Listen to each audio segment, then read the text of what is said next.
नमस्कार। हमारे जो दर्शक जम्मू कश्मीर के मामलों में दिलचस्पी रखते हैं, उन्होंने ज़रूर हुर्रियत कॉन्फ्रेंस का नाम सुना होगा।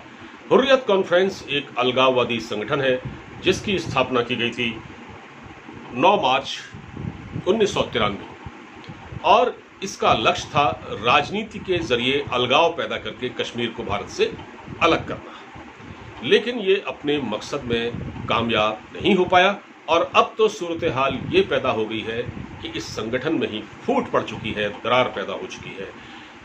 जब से भारत ने जम्मू कश्मीर में स्टेटस बदला, उसे यूनियन टेरिटरी बनाया और लद्दाख को भी यूनियन टेरिटरी बनाया, उसके बाद से ही इन नेताओं की कमर टूट गई। खबर ये आ रही है कि जम्मू कश्मीर अलगाववादी संगठन यानी हुर्रियत कॉन्फ्रेंस के नेता सैयद अली शाह गिलानी ने इस्तीफा दे दिया है और उन्होंने खुद को पार्टी से अलग कर लिया है। इसका मतलब ये है कि इस पार्टी में अब फूट पड़ चुकी है। हालांकि फूट तो इस पूरी पार्टी में 7 अगस्त 2004 को ही पड़ गई थी, जब हुर्रियत कॉन्फ्रेंस आपस में बंट गई थी। एक गुट था मीरवाइज उमर फारूक का, दूसरा था सैयद अली शाह गिलानी। सैयद अली शाह गिलानी काफ़ी चर्चित हैं क्योंकि सैयद अली शाह गिलानी को पाकिस्तान परस्त माना जाता है, जबकि मीरवाइज उमर फारूक को मॉडरेट माना जाता है। देखिए, हम आपको बताते हैं कि पूर्ववर्ती जो सरकारें थी, चाहे वो अटल बिहारी वाजपेयी की सरकार रही हो, चाहे वो नरसिम्हा राव की सरकार रही हो, चाहे वो कांग्रेस की सरकार राजीव गांधी की सरकार रही हो, इन धड़ों को, हुर्रियत कॉन्फ्रेंस को हमेशा, क्योंकि अपने आप को ये लोग एक तरह से इस तरह से दिखाते थे कि ये जम्मू कश्मीर के असल नुमाइंदे हैं, तो ये चाहते थे कि जब भी पाकिस्तान से बात हो किसी भी मुद्दे को लेकर, कश्मीर समस्या को लेकर, तो इनको बीच में रखा जाए और इनका इस्तेमाल किया भी गया। लेकिन इनका मकसद ये नहीं था।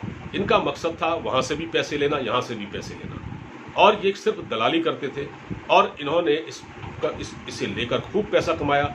ये लोग जम्मू कश्मीर के लोगों को, वहाँ के युवकों को गुमराह करते थे और पैसे देकर उनसे पत्थर फेंकवाया करते थे। घाटी में जितनी पथराव की घटना होती थी, ये सैयद अली शाह गिलानी का उसमें हाथ हुआ करता था। इसकी वजह से कश्मीर में हालात बहुत खराब हुए। ये उकसाऊ बयान दिया करता था। अब इसने पार्टी से खुद को अलग कर लिया है। तो कभी कभी हमारे जो हमारे रणनीतिक जानकार, हमारे रक्षा विशेषज्ञ और बहुत वरिष्ठ लोग इस बात की ओर इशारा करते थे, बल्कि सरकार से ये पूछते थे कि भाई, आप लोग इस संगठन को इतना महत्व क्यों देते हैं, इनसे क्यों बात की जाती। कई बार इनको दिल्ली बुलाया जाता था, यहाँ इनसे बात की जाती थी, क्यों? क्या ये हमारे देश की कोई राष्ट्रीय धरोहर है, राष्ट्रीय संपत्ति है हुर्रियत कॉन्फ्रेंस, जो इसको इतना महत्व दिया जाता था? लेकिन 2014 के बाद जब नरेंद्र मोदी की सरकार सत्ता में आई, उसके बाद से इस संगठन पर नकेल कसना शुरू हो गया था। 2019 के बाद इस पर बहुत ज़्यादा इन पर सख्ती की गई और कश्मीर में जब भारत ने धारा 370 को रिवोक किया, उसके बाद इनकी हैसियत सिफर रह गई और ऊपर से इनके खिलाफ जो NIA की जांच शुरू हुई, जो हवाला से फंडिंग होती थी, बाहर से जो पैसा आता था, इस पैसे से ये लोग पत्थर फेंकवाते थे, वहाँ अराजक गतिविधियों को अंजाम देते थे, अशांति फैलाते थे। इन पर कार्रवाई हुई, इनकी फंडिंग रोकी गई, उसकी वजह से इनकी कमर टूट गई।